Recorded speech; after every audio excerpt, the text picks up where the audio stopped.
C'est vrai, quand on a vu la tête de Shiki, personne comprenait pourquoi. Et là, c'est vrai que ça tout prend sens.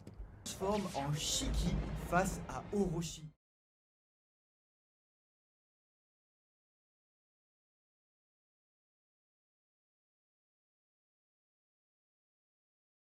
Salut l'équipe, comment ça va? Aujourd'hui, gros live. On se retrouve donc pour un gros live sur One Piece. Donc, on va analyser la vidéo du Mont Corvo. Donc, là, il y a une grosse vidéo en perspective. Donc, 55 minutes 40 de vidéos sur le dernier chapitre, le chapitre légendaire de One Piece. Ça m'étonne même pas qu'on ait une vidéo aussi grosse, tellement il y avait d'éléments, tellement il y avait de personnages cachés, de sûrement d'histoires en parallèle, de confirmations par rapport à tout ce qui s'est passé dans One Piece.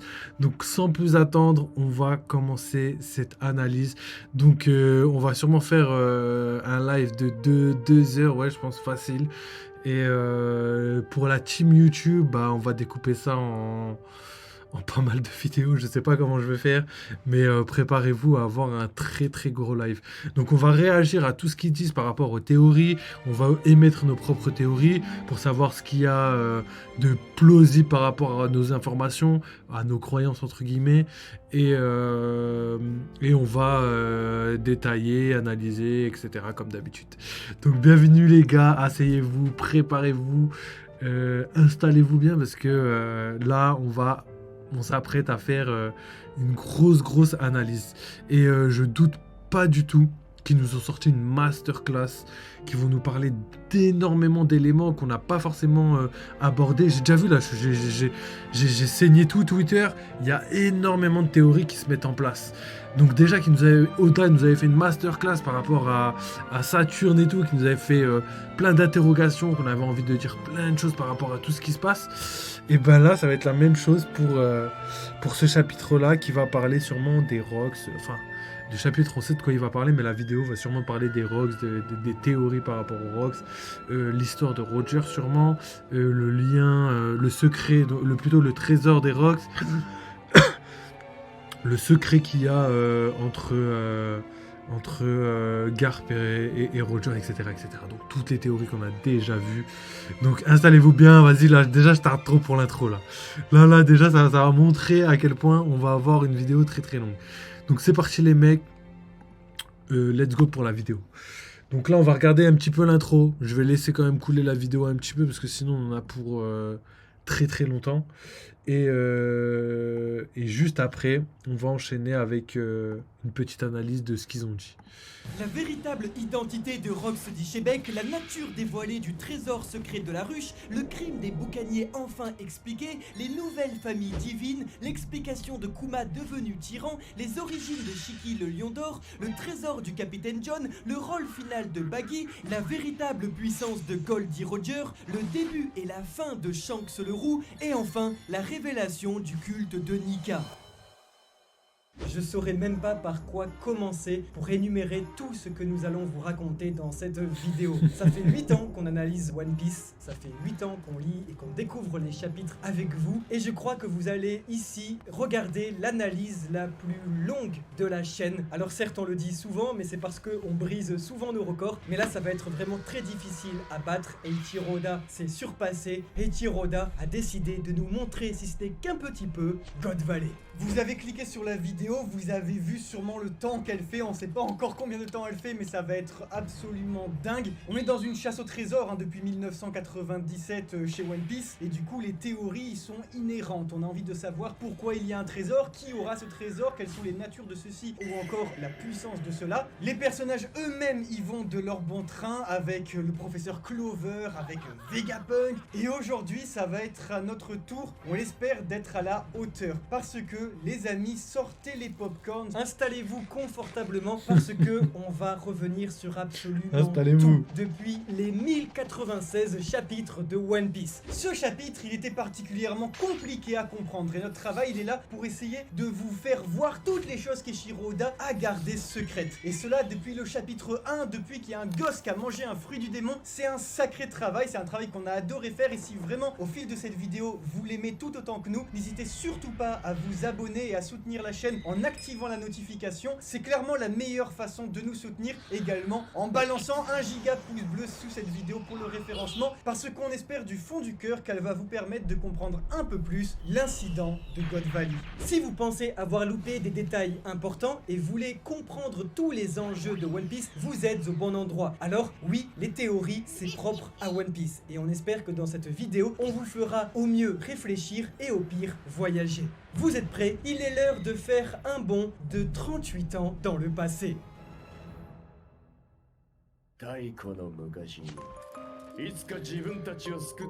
les gars, tout ce qui est petite intro comme ça, je vais devoir passer. Tout ce qui est inutile pour la vidéo, je vais devoir passer parce que on voit déjà à quel point la vidéo est longue. Donc on va essayer de faire le plus condensé possible, histoire qu'on ait quelque chose de... Le royaume de Sorbet remercie grandement MiYoYo, sponsor de cette vidéo, qui non, pareil, désolé pour le sponsor. Bienvenue dans l'univers de téléchargement du code du Nid. Donc les gars qui veulent la jouer, regardez, il y a le code QR, allez leur donner de la force si vous aimez le jeu, mais malheureusement je vais pas pouvoir regarder, comme je vous ai dit, on va direct à l'essentiel. Là il faut. Téléphone à votre PC en passant par la PlayStation où vous le cliquez pour gagner les gens. Même ça on va passer, je vous mens pas.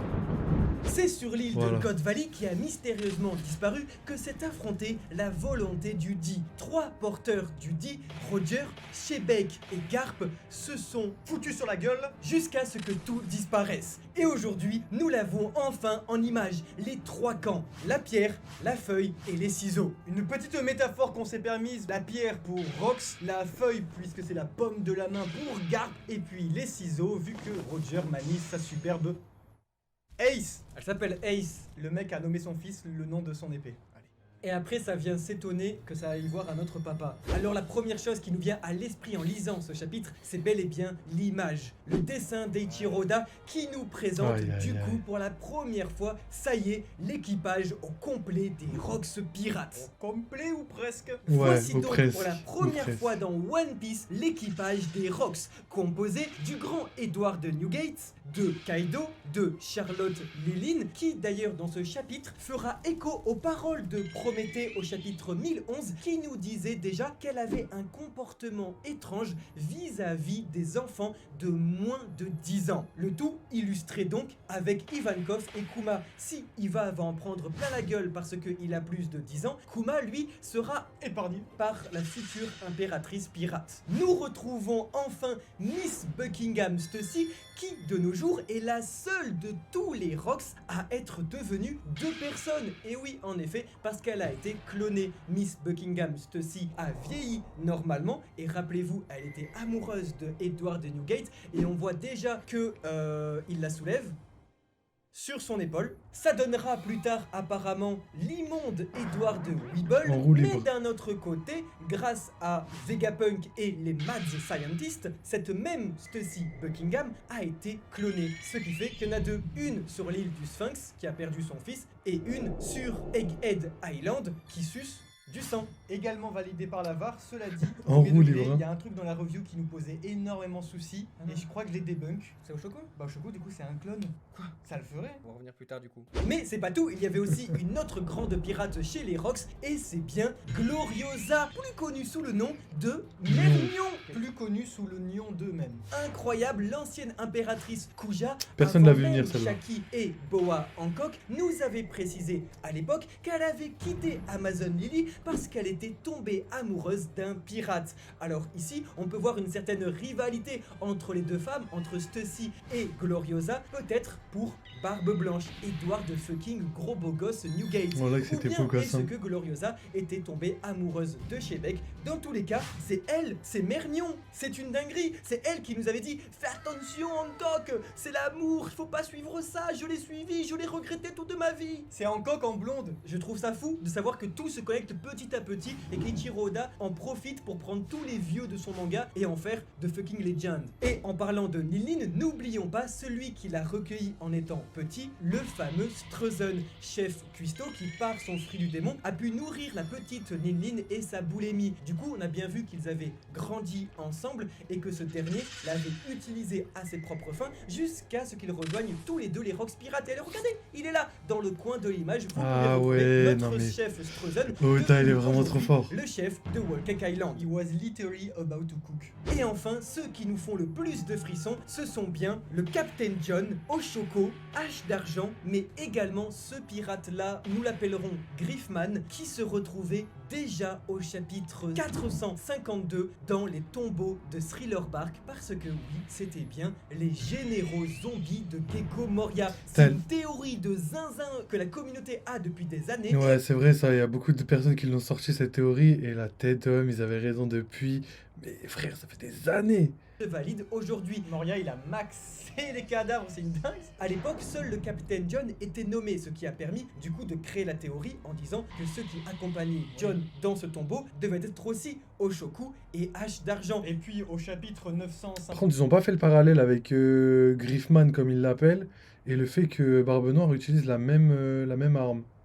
En fait, on nous parle de Hache d'argent et de Wangxi, à savoir Oshoku, et qu'il y en a un avec une grande barbe et un avec une hache d'argent. Donc à partir de là, on s'est dit no way. Comme nous savons que Gecko Moria avait comme objectif de devenir le roi des pirates en utilisant son fruit de l'ombre sur tous les plus grands cadavres de l'histoire, CF Ryuma, CF Odds, il était naturel que du coup, après être allé sur Wano Kuni et être allé sur les continents gelés de Odds, il aille quelque part sur God Valley ou la ruche qu'il connaît d'ailleurs très bien pour choper les cadavres des Rocks pirates. Ça paraît tout naturel et je trouve ça dingue que plastiquement, moi ça m'a fait un choc. Ça m'a fait un choc de voir ce casque là. C'est exactement le même avec les mêmes points au-dessus. C'est le même personnage qu'à Thriller Bark. Alors est-ce Oshoku ou bien Hache d'argent? Eiichiro Oda n'a pas décidé de les nommer. Ils restent eux littéralement dans l'ombre de cet équipage et on sait que depuis le chapitre 1059, Barbe Noire, grâce à l'incident de Rocky Port provoqué par un Trafalgar Law et de deux, le capitaine de la marine Kobe, a pu prendre le contrôle de la ruche en affrontant Oshoku. Ce qui signifie que ce pirate zombie là ne peut pas être Oshoku vu qu'il était déjà zombifié il y a 2 ans. Alors deux solutions. Soit c'est lui Hache d'argent, mais ça paraît bizarre à côté de quelqu'un qui a une hache d'argent. Soit peut-être qu'il a été comme Miss Stussy Buckingham cloné. Peut-être que du coup Oshoku a pu être cloné et rejoindre la ruche tandis que le véritable est mort lui plus tard. Et ça permettrait d'avoir un Oshoku comme Stussy plus vif et plus jeune, tandis que normalement... Ah, c'est sur ça qu'ils ont bugué. Last but not least... Non, pour moi, clairement, c'est... même déjà juste au niveau du design, le casque et tout, pour moi, je me disais que c'était Hache d'argent. Et Wangxi, ça doit être quelqu'un d'autre. Dernier que nous n'avons toujours pas mentionné, c'est bien Shiki, le lion d'or, un membre des Rocks Pirates très important que je suis tellement ravi de voir parce que il est officiellement canon. Ça reste quand même un personnage de film écrit et dessiné par Eiichiro Oda pour Strong World en 2010 qui a aujourd'hui tout son background et une magnifique richesse dans le récit. Ouais, il est cool, hein. Shiki. D'ailleurs, juste en rapport avec Shiki, du coup, il y a une autre théorie aussi qui a été validée, c'est que dans une mini-aventure, là, dans les couvertures de chapitres, là, t'as un moment, Crocus, il est en train de boire un coup au Cap des Jumeaux avec une personne de dos, un chapeau un peu en mode chinois, tu vois, chapeau pointu, là, quoi, je sais pas comment vous dire. Mais bref, et ben en tout cas, la théorie, elle a été validée comme quoi c'était bien Shiki, parce qu'il a vraiment exactement la même veste, etc.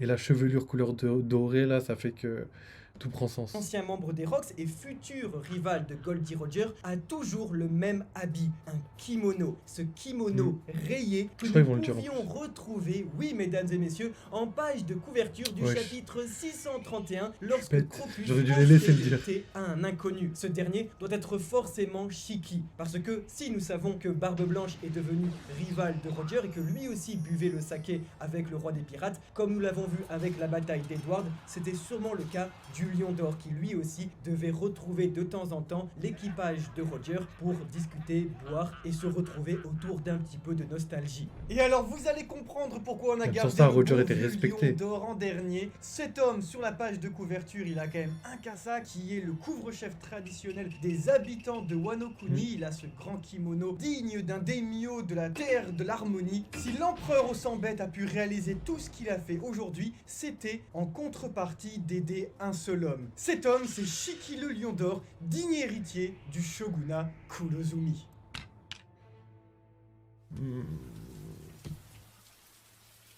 Ah ouais? Je sais pas trop quoi en penser pour l'instant.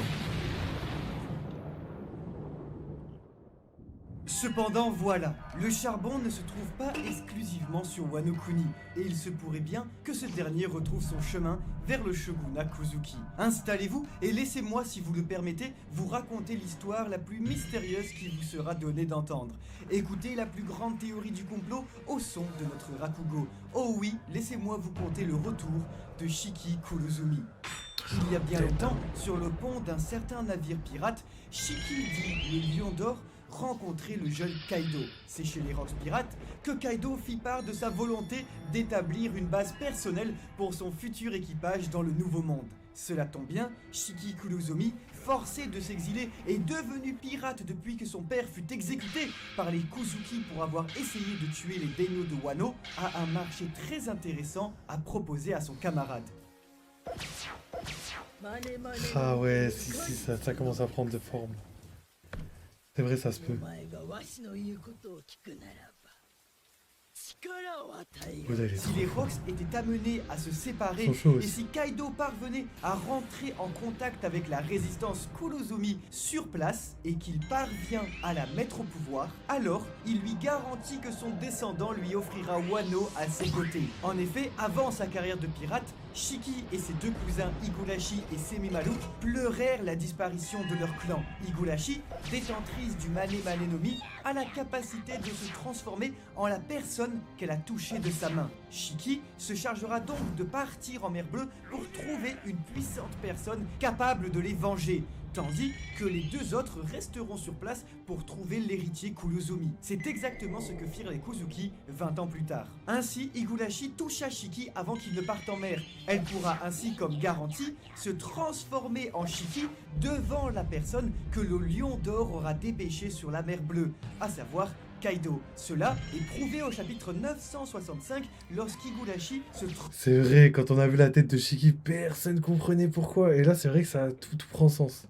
transforme en Shiki face à Orochi, leur héritier retrouvé. Ainsi, lors du seul flashback de Kaido au chapitre 1049, nous constatons que ce dernier est accueilli sur Wano non pas par Orochi, mais bel et bien par Higurashi, prouvant leur complicité avant de leur dévoiler l'héritier de leur clan à mettre sur le trône.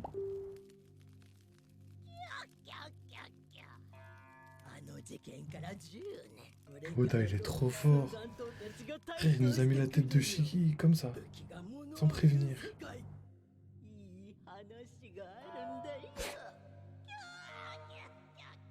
Shiki est le seul personnage de tout One Piece à posséder un style vestimentaire japonais, et cela bien avant la présence de samouraïs de Wano.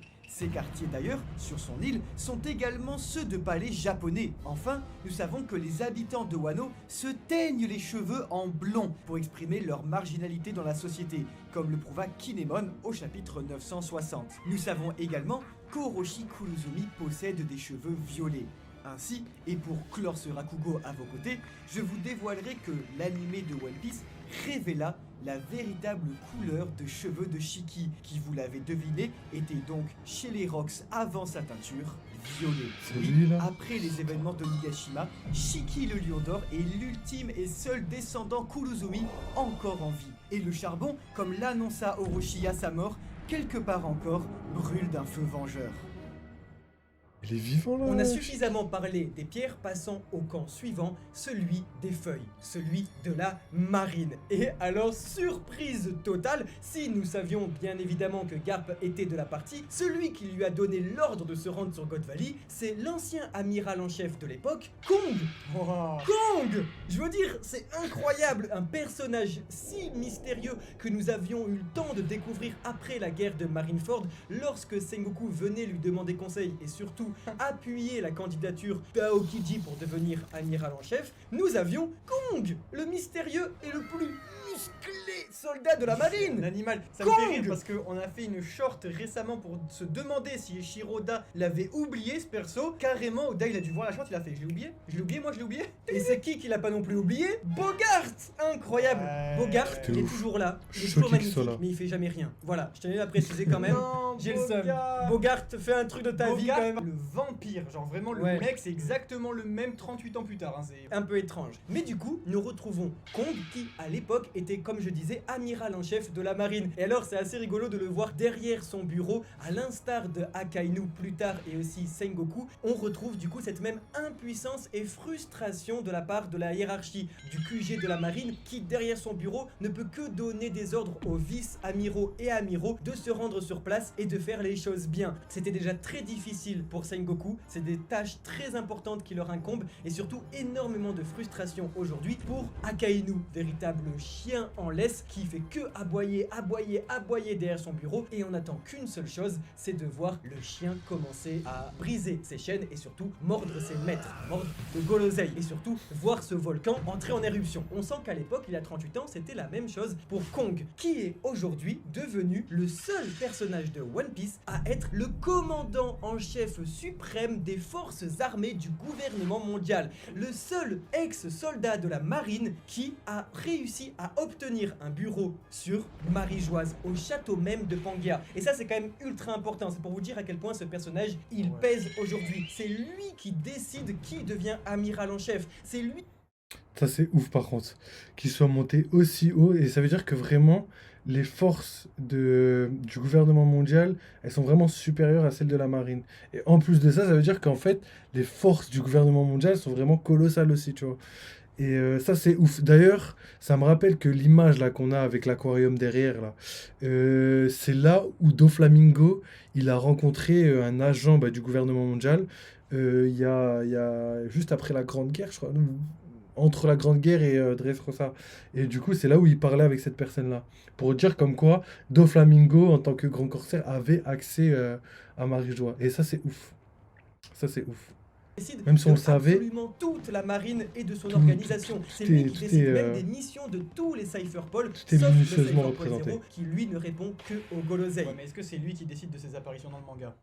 Non. Alliés à la marine se trouvent également les chevaliers divins dans ce conflit mené par Garling Figarland qui n'a littéralement pas froid aux yeux lorsqu'il s'agit d'affronter carrément Roger, Riley, Barbe Blanche, Big Mom, Kaido et Shebeck. Et pour cela, il est épaulé de ces petits gars et petites meufs qui sont les chevaliers divins qu'on retrouvera plus tard lorsqu'ils seront plus grands. Ce seront pas des vieux pépés comme lui parce que visiblement il semble beaucoup plus petit et plus jeune que lui Ouais. sur God Valley. Fait exprès. Et ils ont des chara-design très spécifiques, des chara-design qui font rappeler les enfants qui Eh avaient oui, été on élevés par l'avait dit, Mother ça. Carmel, lorsqu'on sait qu'elle-même est en charge de trouver des enfants au potentiel heuristique extrêmement fort pour qu'ils puissent être vendus à la marine. On repense directement à Charlotte Lilin qui, si du coup n'avait pas été sauvée par Strozon ou plutôt par sa boulémie, Serait aurait une peut-être chevalier été divine. un chevalier divin aujourd'hui. Mais ça reste une théorie qui a des écueils dans la mesure où, premièrement, elle les a goumés. Genre Big Mom est censé les avoir mangés. Oui, le mec, c'est franchement le seul chara design avec le même masque, c'est bizarre. En plus, ça correspondrait parfaitement. Surtout que c'est les seuls qui n'ont pas de bocaux Voilà. sur la tête, qui n'ont pas de scaphandre. Et du coup, ça expliquerait qu'en fait, c'est bien des chevaliers divins endoctrinés comme une jeunesse céleste en fait. Ici, ce seraient des personnes qui auraient eu l'éducation de dragons célestes,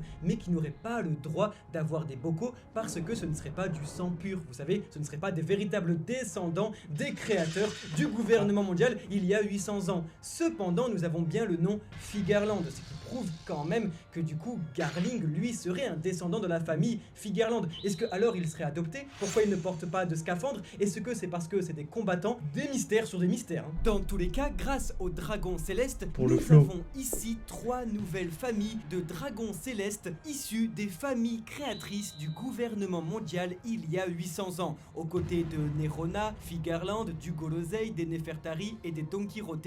Nous en avons aujourd'hui 3 nouvelles, dont une seule nommée la famille Malmeilleur. Après la pierre et la feuille, il faut bien évidemment parler du meilleur. Je veux parler de l'équipe des ciseaux. En effet, c'est grâce à la fuite d'informations de Ginny que Roger et son équipage ont pu être mis au courant que sur God Valley se trouvait un certain trésor, on y reviendra, mais que surtout Shebeck était de la partie. Et alors, nous voyons pour la toute première fois un Goldie Roger âgé de 39 ans trop portant avec lui Il a trop son de flow. chapeau de paille. C'est déjà super émouvant de se rappeler que la seule fois où on l'avait vu, c'était à Sabaody dans les souvenirs. Mais vous vous rendez compte, tout ce qu'a vu le chapeau de paille.